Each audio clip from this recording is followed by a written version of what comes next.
Hello, everyone. This is Richard Greenberg here to talk about breaches are everywhere. What's a good security leader to do? A little bit about me. I'm the founder of Security Advisors, LLC. I've also been honored with a couple of recognitions from the Information Systems Security Association, an international organization of InfoSec professionals. I'm on their honor roll and a distinguished fellow with them. I've served as a CISO for 15 years, gathering a lot of experience, which I will be sharing with you today. I was elected to the OWASP Global Board of Directors. OWASP is an organization of professionals dealing with software security. I also run the local Los Angeles chapters of ISSA and OWASP. So today, we all know about COVID-19. It's changed the landscape of everything that we're doing. Boardrooms now have security on their agendas 80% of the time. Breaches are a weekly news item on mainstream media, and friends and relatives call us for advice or to ask what we think of the latest attack. I'm sure we've all experienced this. And governments are even looking to create security and privacy regulations. But don't expect regulations to save us, nor to form your security plan. Lawmakers are notoriously behind the technology timeline, and they're typically legislating against yesterday's attacks. However, the visibility we get from laws can help us get the attention of upper management and legal counsel, so there's good value there. So let's continue.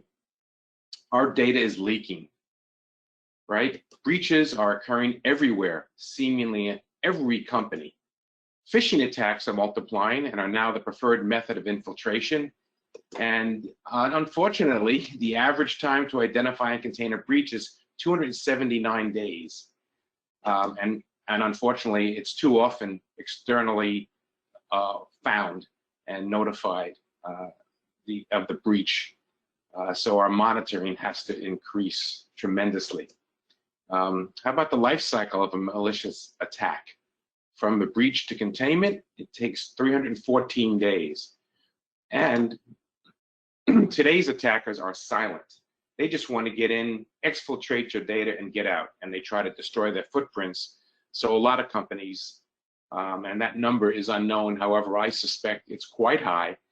A lot of companies don't even know that they've been breached and their data has been exfiltrated. No more script kiddies just trying to hack for fun.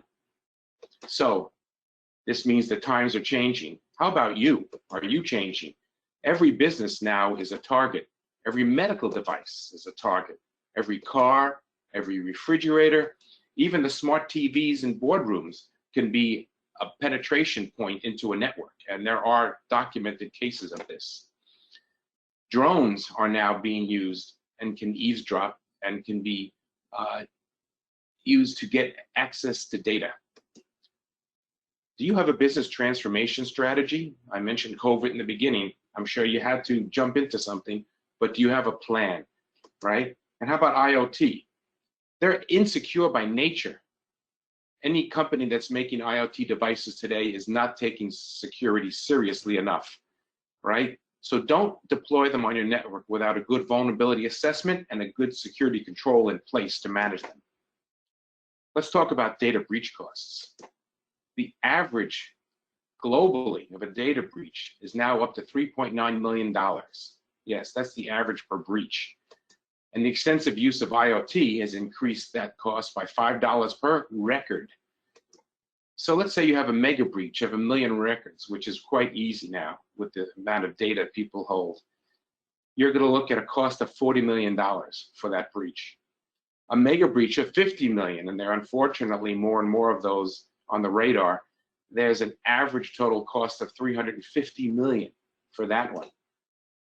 Third-party partner breaches can cost an extra 370,000 on average. So are you doing good third-party risk assessments?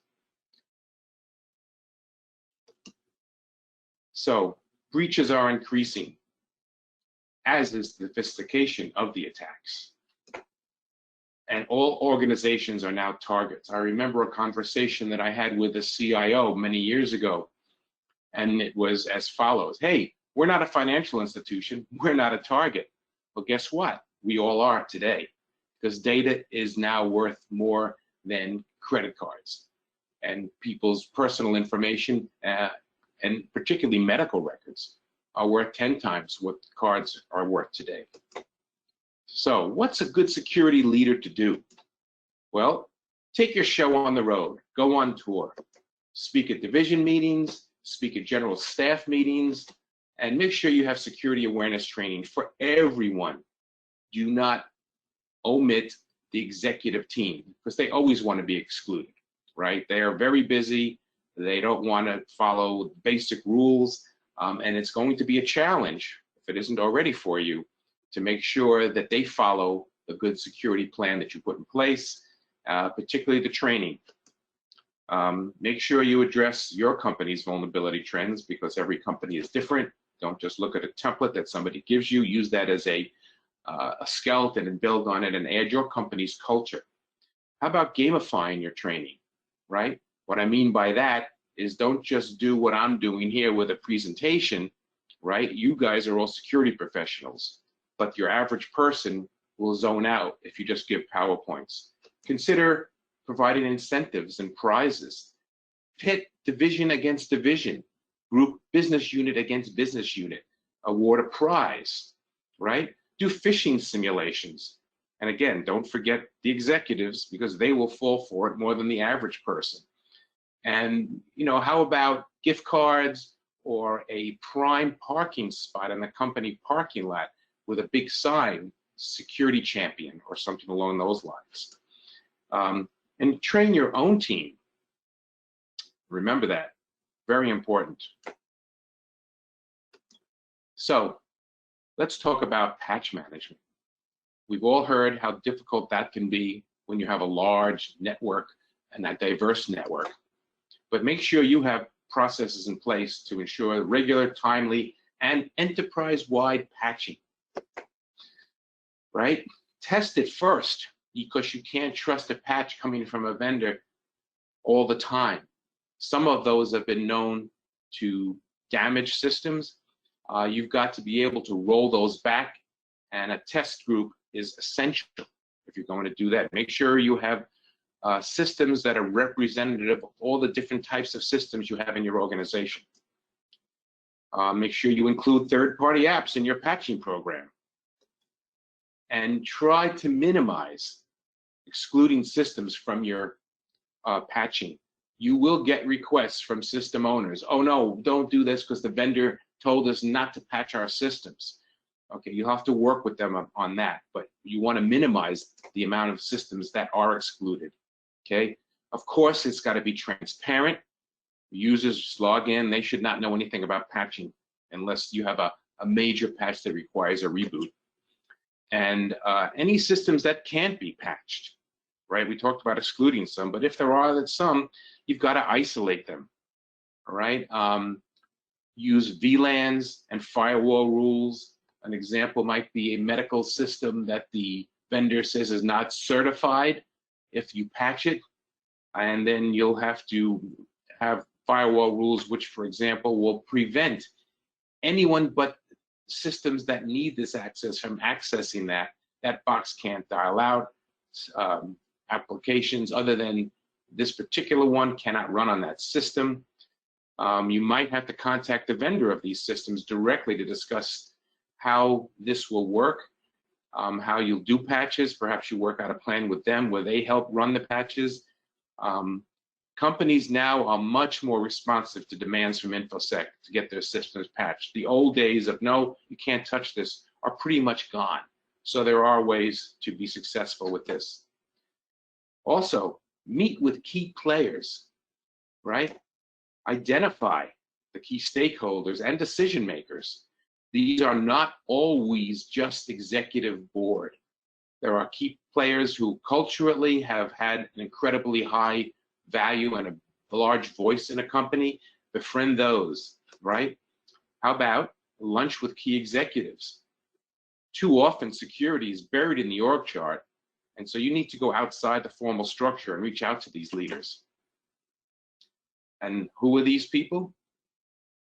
Well, they're also CTOs or the heads of system admins, division heads. And of course, legal and risk compliance, because those will be your champions. Because what is the essential job that an information security leader does? It's risk.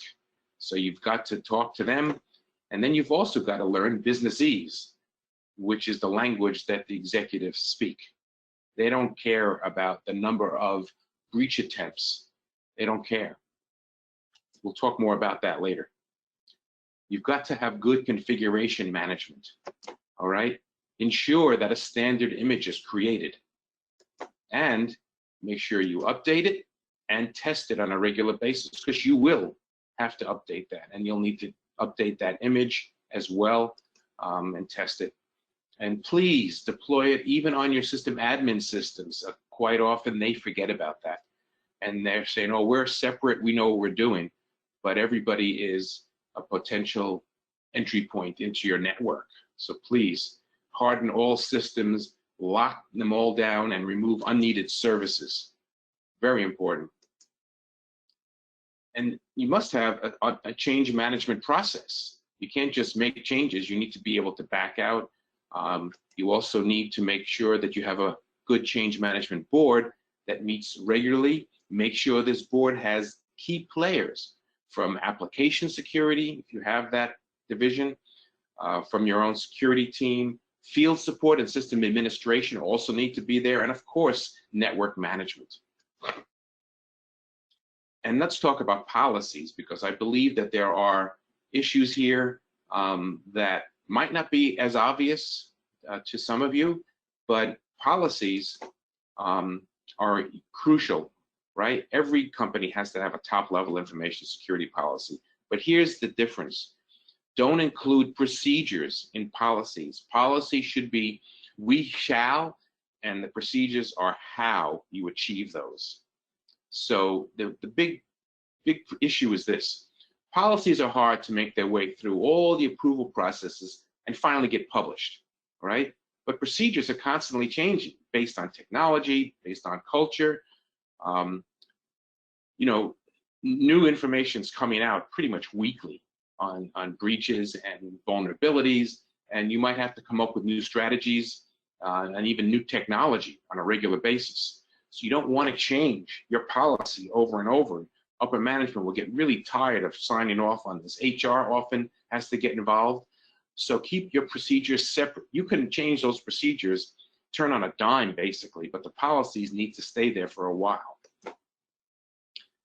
But if there are significant infrastructure changes, that's when you need to review the policies to see if a change might be made.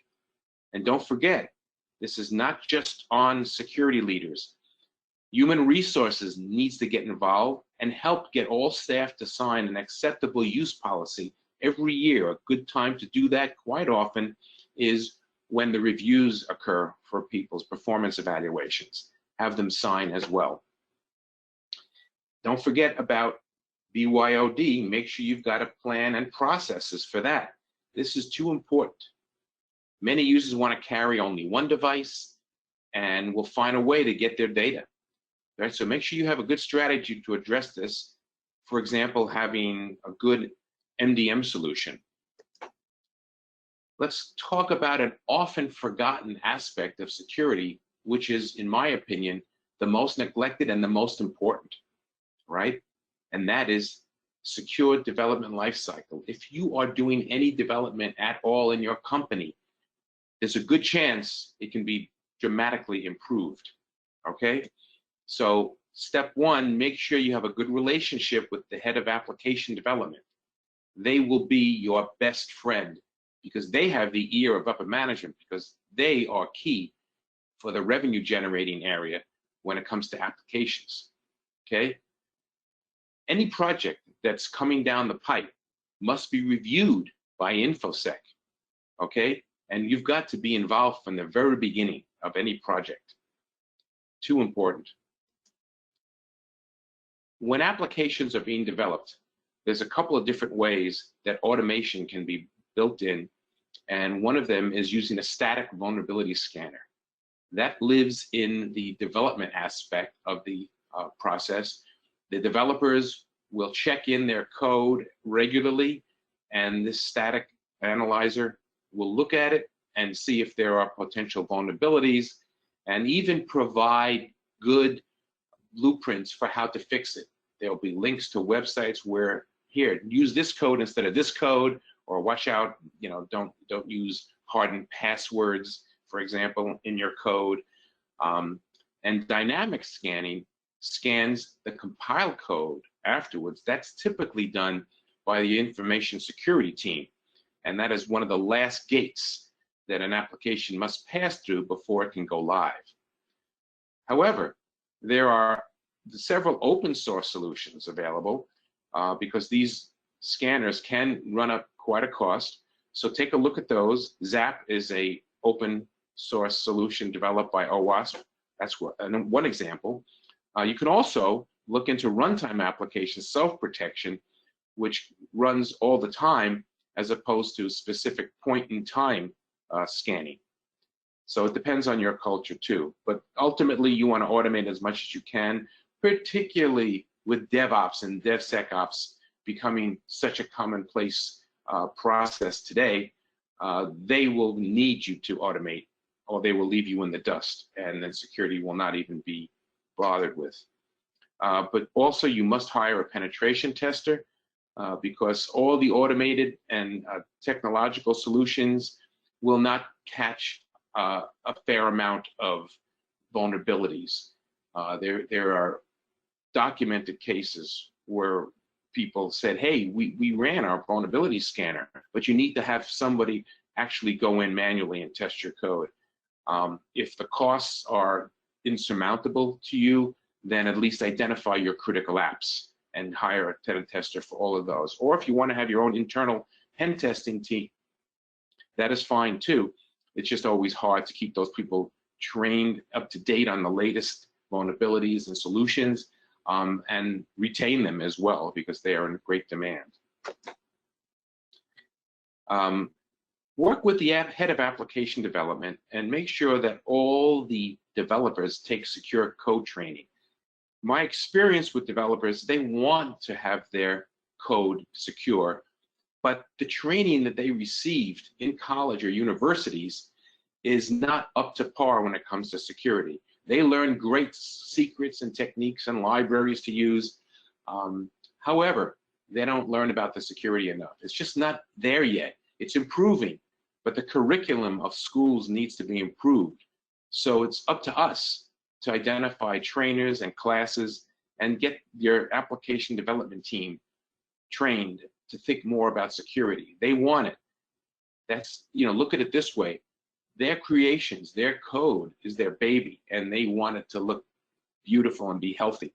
But it's up to us to help lead that. Don't forget, OWASP, I mentioned it before, it's a not-for-profit organization.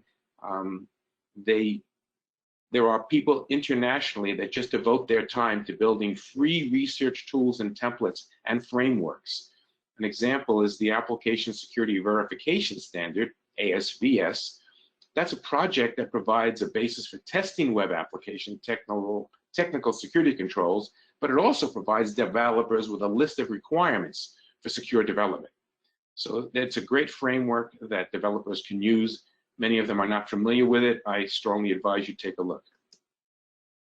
Now let's not forget about your physical environment. We oftentimes overlook the importance of this because we're data central and data centric. However, does your facilities head purchase physical security solutions without your involvement or even knowledge, right? Physical security access cards, those cards that many companies issued to staff to allow them into secure areas or even into your building. Too often, they're still easy to hack.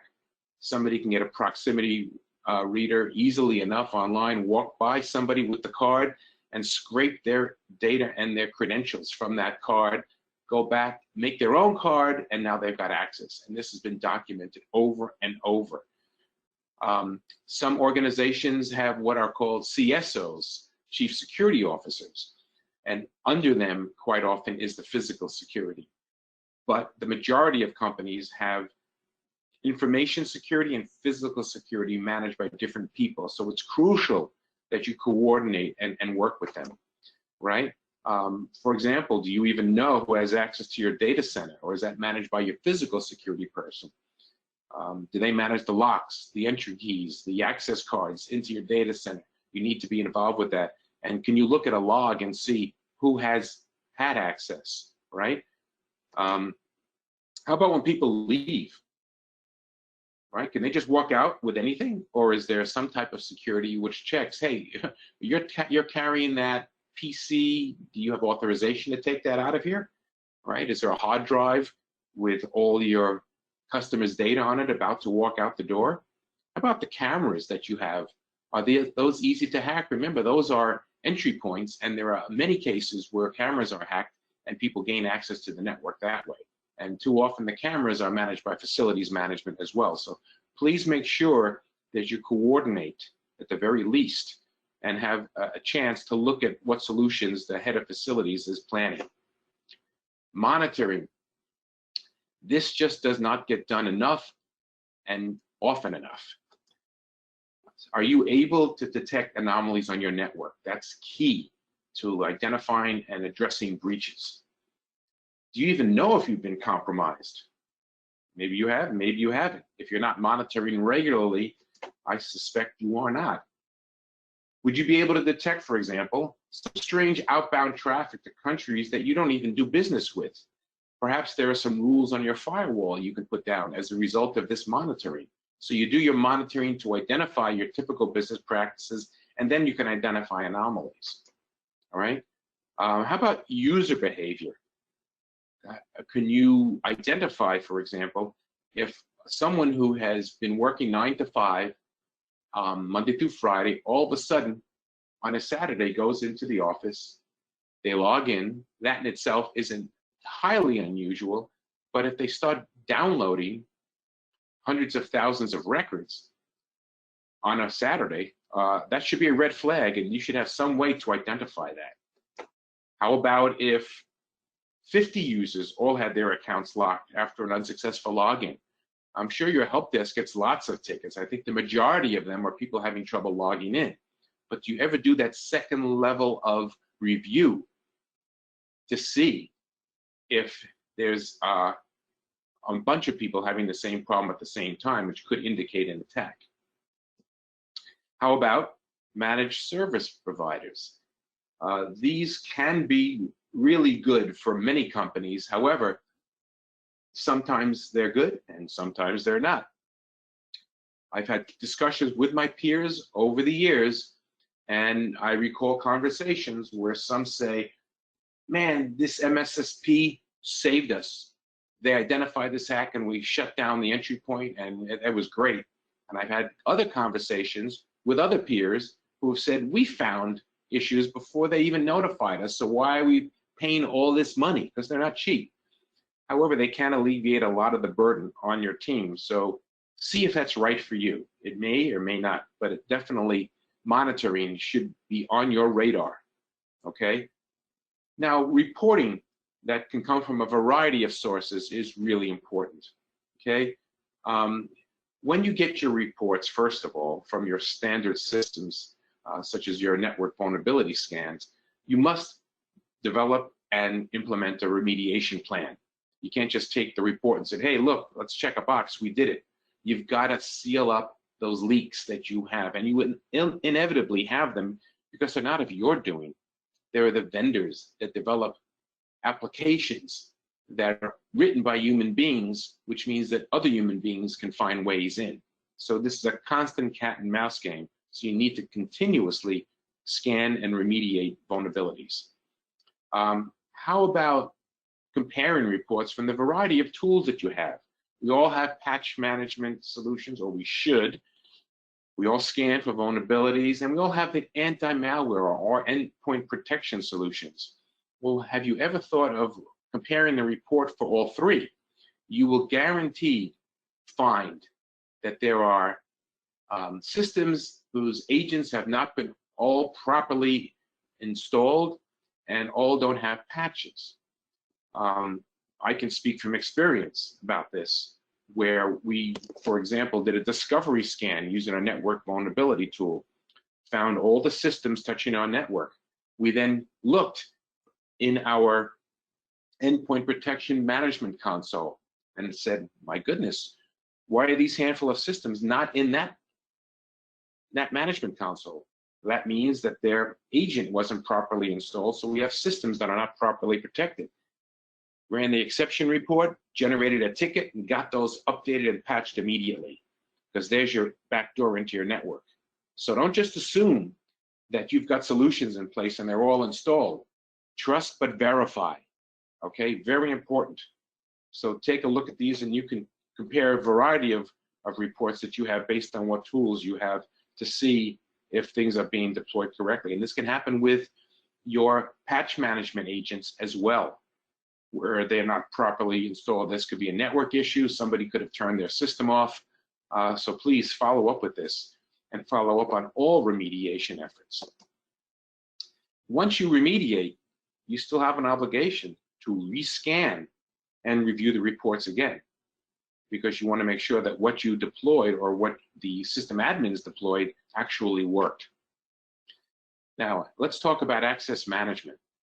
This is crucial because you've got to make sure you have a good provisioning and deprovisioning process and procedures.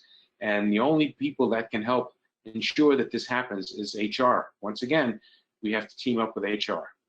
So if somebody leaves your company, are you 100% certain that you've severed all their access? If you think about what happens in a lot of companies, you've got somebody who's been there 10 years, and over those 10 years, they have filled out forms, and you've even signed them as their supervisor, saying, yes, give them access to this, they need it, give them access to that. And after a while, that list highly develops, and so they have access to 20, 30 apps, 40 apps. Do they need access to all of those? And when they leave, is there one central place where you can just turn off all their access? If you have an identity access management solution that you paid 6 figures for, yes, if it's deployed correctly, but a large number of companies do not have the money nor the time to configure that the right way. So, right, so one, you've got to make sure that there's a process to approve and grant access to systems. And then you also have to make sure that you have procedures for deprovisioning, okay? You might have to periodically audit systems if you don't have a high-powered technological solution. One of the things that I had to do, because I did not have that solution, was create a manual process where we regularly asked system owners to generate the list of everyone with access to their systems and the level of access that they had. Were they just a user? Were they a group manager? Did they have escalated privileges?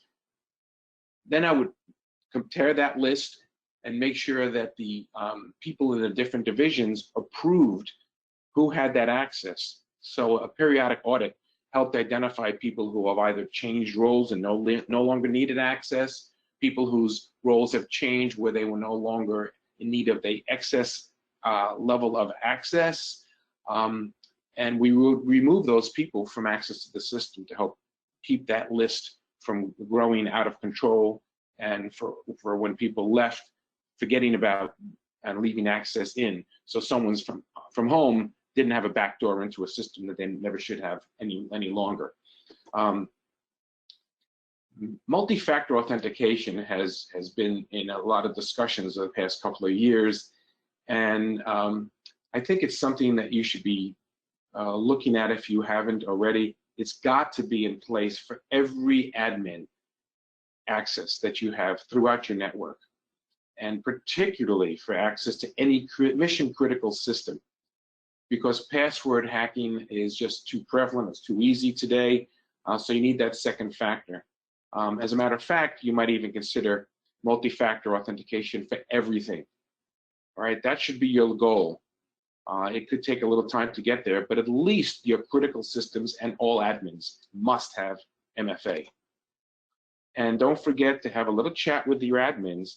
I see this quite often, where they just like to log in with their admin privileges account. All admins should have basically 2 accounts. One is with escalated privileges, so they can do what they need on the network. but the other should be just a regular access level, that same as we all have, because that's where they do the majority of their work. And then when they need the escalated privileges, they can log in. This is going to have to be a little meeting of the minds with the CTO to make sure their team is doing this, because anyone who's logged in all day long with admin privilege, that is just a big potential target. If your network ever gets breached, if these people are logged in, they've got the keys to the city. So please be careful with this concept and make sure you have those meetings with the head of system admins.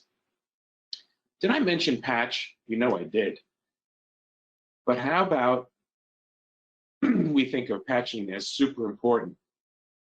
If Equifax had just followed the basic patching, nothing fancy, they would not have had that huge breach that compromised millions of records.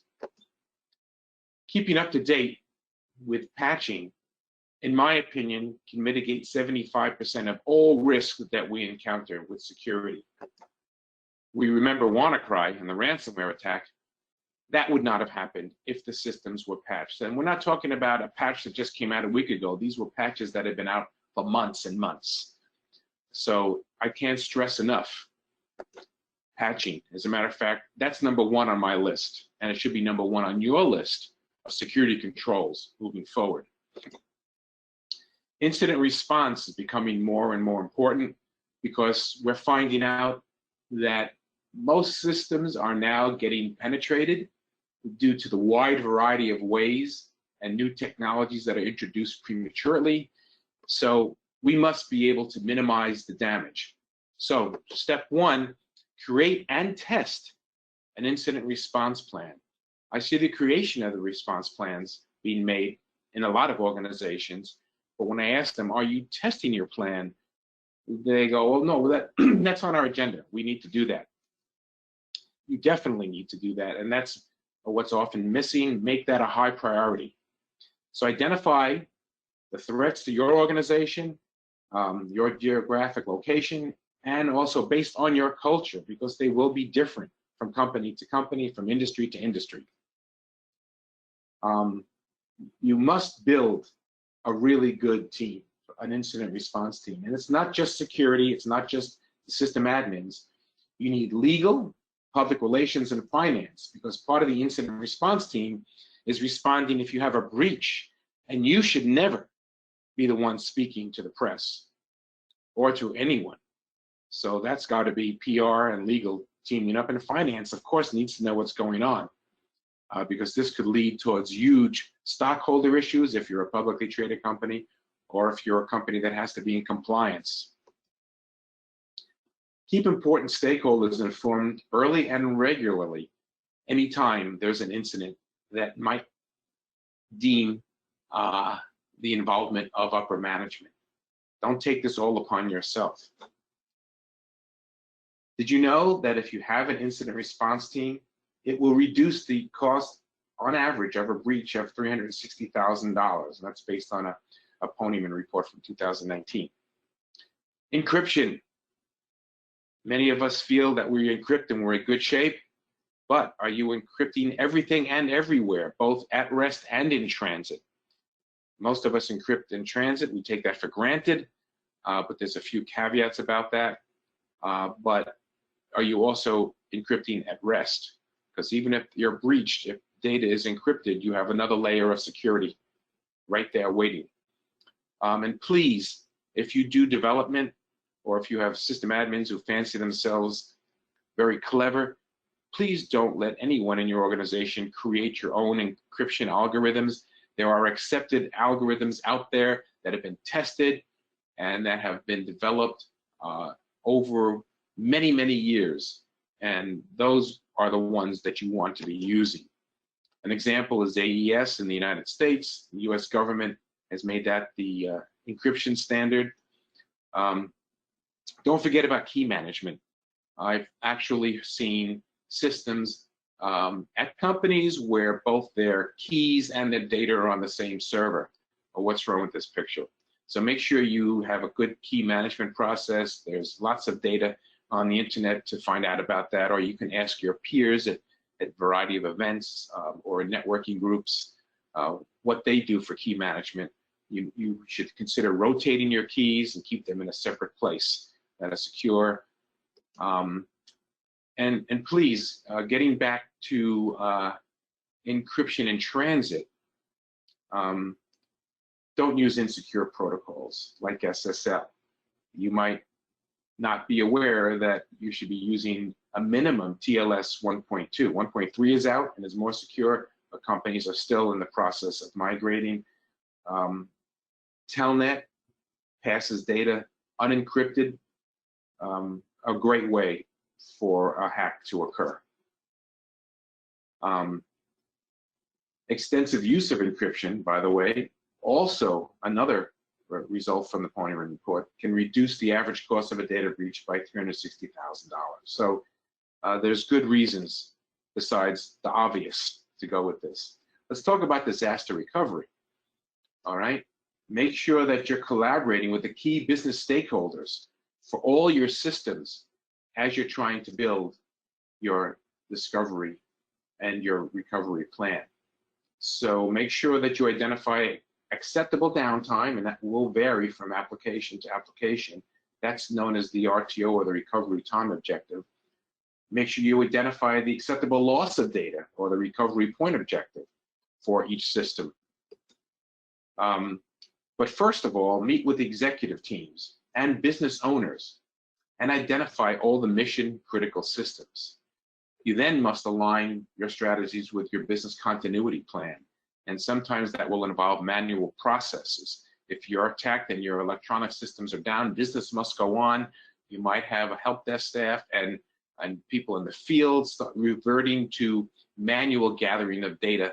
And so you must have a good plan to address that. It's tied in with your DR plan that you will have to create as a result of all this investigation. But don't forget to test the plan, just like with our incident response plan. You must test your disaster recovery plan to make sure it works, whatever you come up with as a solution. And you might even consider backing up to the cloud. I'm seeing more and more of that. Sometimes companies will split their data, and perhaps if they're a medical company or a company that works with PII, they're backing that up locally, but all their other data is backed up to the cloud. So that's something for you to look at. But whatever you do, the other thing I would highly recommend is for you to network and collaborate. You know, attend events like this, attend networking events, make new contacts, share the war stories that you've encountered, just as I have, and the solutions. You can help prevent a breach with your friends in the company.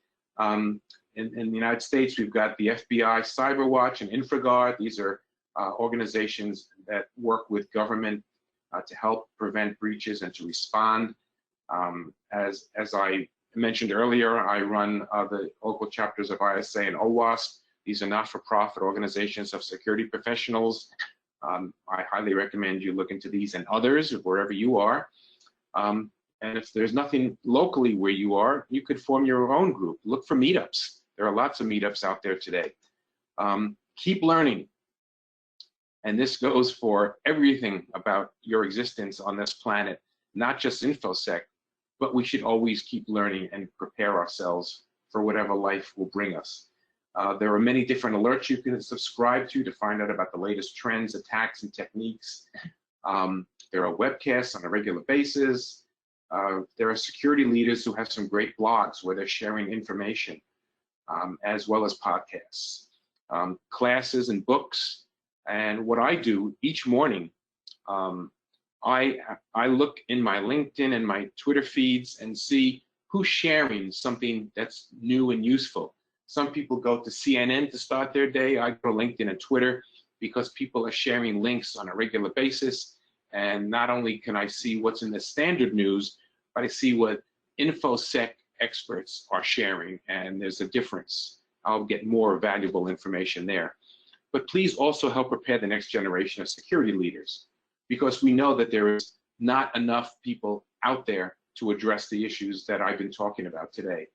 Hacking's growing. It's a multi-billion-dollar business, and we need more people.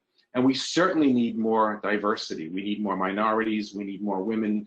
We need people to join us and feel warm and welcome. Make sure that you are sensitive to the variety of needs, a variety of different types of people, and not just assume that everybody wants to, quote, go to war with us and fight. Those terms and that language may or may not appeal to certain people. Broaden your net, be more inclusive. How about the next generation, right? Hire students and train mentors, speak at schools. And I also talked about how application security professionals or developers are not getting enough security in their curriculums. Well, perhaps you could help schools build their curriculum, or even do some part-time teaching. I know several InfoSec peers are doing this, and they're helping tremendously. And cyber competitions also are very helpful. I want to talk about something to me that's really crucial in the life of an InfoSec leader, and that is be prepared to address your executive management in their terms. You know, I mentioned businessese earlier, right? But have you provided them the information they need to oversee cyber risks, right? Have you matched the cybersecurity strategy to your company's business risks, right? Keep all your dialogue within the business framework. So just talk to them about risk and money. They will not respond if you come in with fancy charts about the number of attacks, or your remediation plans. What they want to know is the company at risk today, and what will it cost to fix it, and what's the potential loss, so they can evaluate. Sometimes a company will accept the risk. Other times, they want to transfer the risk. So you had the discussion with them about cyber insurance. It's getting to the point where almost every company has to look for an insurance policy. You saw how much it costs to address breaches. That could really damage a company, particularly a small to medium-sized company. But a word of caution about insurance. You might have to get a secondary policy because some insurance companies cap the potential loss payments, and you might have more data than they would cover in a single policy. Also, make sure when they give you that assessment initially to accept the insurance, you will have to certify that you have certain controls in place. And if somebody just signs off on it without running it by you, or if you want to make it look good and you sign it but you're not really doing it, you will severely jeopardize the payout from insurance. I've known many companies where the insurance says, we're not paying you because you do not have these policies and procedures in place, even though you signed off that you did. So be careful so that you will not lose your policies. I want to thank you so much for taking the time to listen to me today. I hope that I have given you a lot to think about and shared my experiences with you. You can reach me at richard@securityadvisorsllc.com, or my Twitter account is R.A. Greenberg, and of course I'm on LinkedIn. So please feel free to reach out, but do take a look again at these slides if you want, and consider addressing some of the needs in your company. It's been a pleasure, and please stay safe out there. Thank you.